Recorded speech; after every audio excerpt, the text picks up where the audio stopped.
भाई होला हित दुश्मन होला भाई, भाई होला हित दुश्मन होला भाई।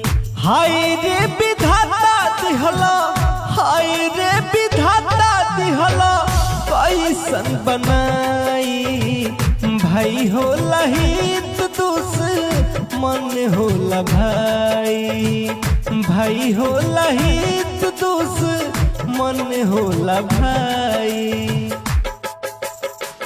एगो भाई के खैला बिना जाने न जाता, एगो भाई के अन्न रोजे गढ़ा में फेंकाता।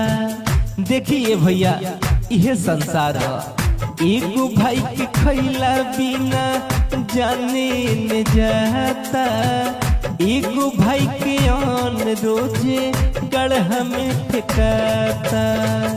एगो सूत भूखे एगो सूत भूखे एगो चापता मलाई। हाय रे विधाता दिहला कैसन बनाई, हाय रे विधाता दिहला कैसन बनाई।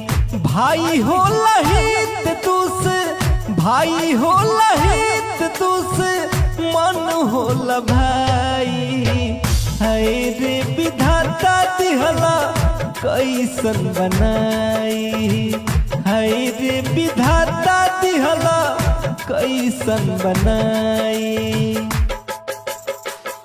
एगो भाई के 3 पीस शहर में सियाता, एगो भाई के पैंट पर पेवन सटाता।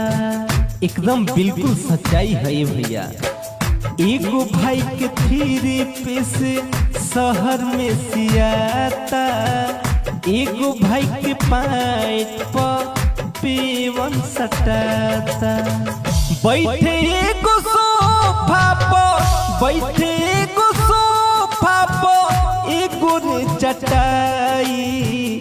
हाय रे विधाता कैसन दिहला बनाई, हाय रे विधाता दिहला कैसन बनाई।